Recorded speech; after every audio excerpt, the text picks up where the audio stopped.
few years back, I remember having this meeting with this super high-powered Hollywood agent.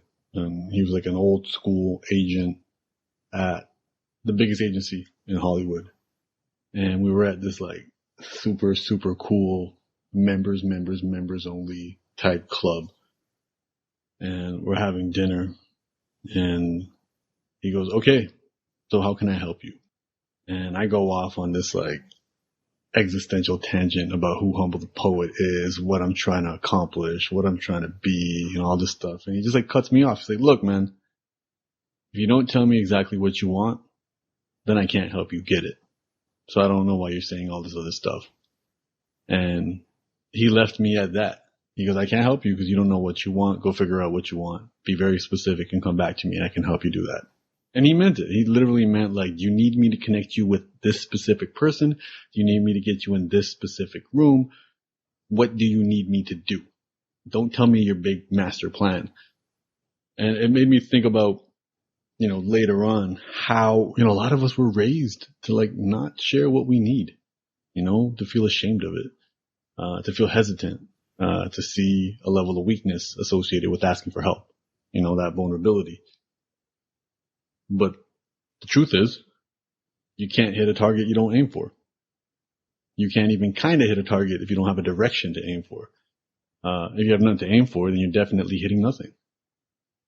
And it's really interesting because, so many people talk about like manifesting their dreams and vision boards and speaking to the universe, and the universe will make it happen.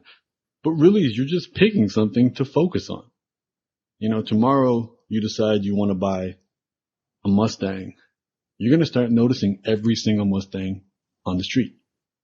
It's not like they're randomly appearing there now, like some sort of Facebook ad. It's just your brain has been oriented now. Your brain knows what to focus on. Our brains have to do so much work to ignore things that it feels are irrelevant. Otherwise, we would be overloaded with stimulation.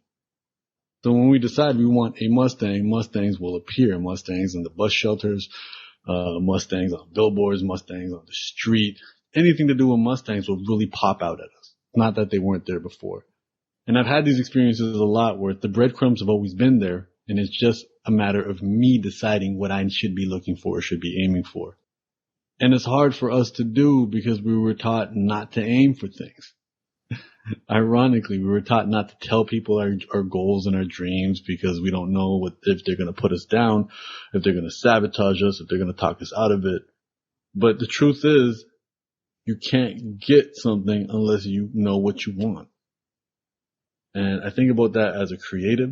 Creatives really, there's this kind of taboo around making money as a creative. So then you push aside the financial opportunities that come your way. Or you don't orient yourself and notice them when they come your way. Maybe you're looking for love. It's the same thing. If you don't orient yourself in that way, making the decisions that will, better open you to these opportunities, then it's not going to happen. So let us be okay with being vulnerable with ourselves and choose something to focus on. And maybe the less things we focus on, the more we can zero in and sniper scope those things. So if you want to make money, say it. Say it with your chest. Say, I want to make money. And it's not magic.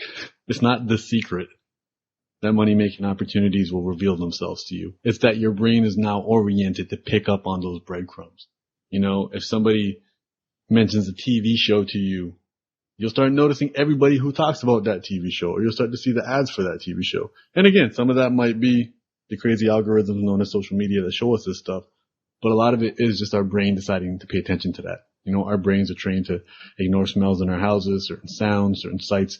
Because if we saw all of these things, we would just be overwhelmed. So we are already conditioned to focus on things that are out of place or things that are unfamiliar. And that's a source of anxiety in itself. I don't think we can have tunnel vision overnight, but I think we would all be so much better off if we orient ourselves in a direction. If we pick an aim. Even if it's vague. Just pick an aim, pick a direction and head in that direction. You don't need to have the entire roadmap, every single nook and cranny of that journey figured out before you take that first step. Just head in that direction. Celebrate that progress. Shout outs to the last post. And watch that progress add up. Watch those baby steps add up. But it starts with you making that decision, saying, this is what I'm doing. I think a really cool activity I noticed too, think about if you're in a relationship, you kind of like speak to your partner at the end of the day and you say, hey, honey, how was your day? Let's flip that. Start your day and speak to your partner and say, hey, what are your intentions today?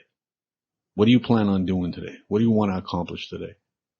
And just getting them to say it out loud, you're helping them orient themselves in the direction that they want to head to that day. They set that plan. It's not perfect. I mean, we've all made to-do lists and not done shit after, but it's still better than doing nothing. So orienting ourselves into what we need to focus on really, really, really, really matters.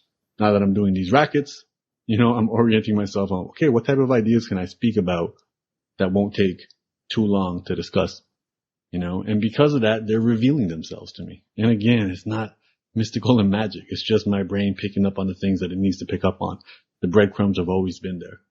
It's like the idea of the blessings have always been there, but if our bucket is turned upside down, if they're raining down on us, we're not going to receive any. We have to do the work to turn our bucket over. It's the same thing with this. We have to do the internal work to decide our focus, to decide our priorities, and not be afraid of sharing that with the world. You put it out there. You tell people what you're looking for. And they might know somebody who can help you. And the work there is just overcoming that hump that is wrong to have needs, is wrong to need help, is wrong to be vulnerable. That's a pattern that we can break. And shit, man, I've only gotten this far in my life because of help, because of people helping me, and more so me trying to be of value to other people and help them as well. But let's not only share our needs and orient ourselves, let's encourage other people to do the same. When you speak to people, ask them, how can we help them? What can we do for them? What are their goals, and how can we be of value for that? I think it's going to create much more authentic connections, much more meaningful relationships, much less transactional situations when you know what somebody cares about, what their priorities are. And I feel like we do it every day when we share dumb shit on social media. Oh, look, this shit's funny. Watch this. We know everybody likes to laugh. So we share the dumb shit that we find on social media. But some people are looking for an apartment. Some people are looking for a job. Some people are looking for a partner. Some people are looking for an opportunity to create something beautiful. Some people are looking for a solution to a specific problem. The more we know about that, the more we can orient ourselves to help them. The more we know what problems we want to solve, the more we can orient ourselves that way as well. So take some time, set an intention today. Take some time, talk to somebody, and encourage them to set an intention as well. Again, we can't hit a target we don't aim for. And if we don't have anything to aim for, we'll never hit anything. Thank you everybody for sending me rackets, sending me DMs in the rackets, letting me know your thoughts. I've been getting back and replying to you guys as they come. If you're hearing this later on in a podcast, share it with people. If you're hearing this online right now, please share this with a friend who you think will find value in it. Love.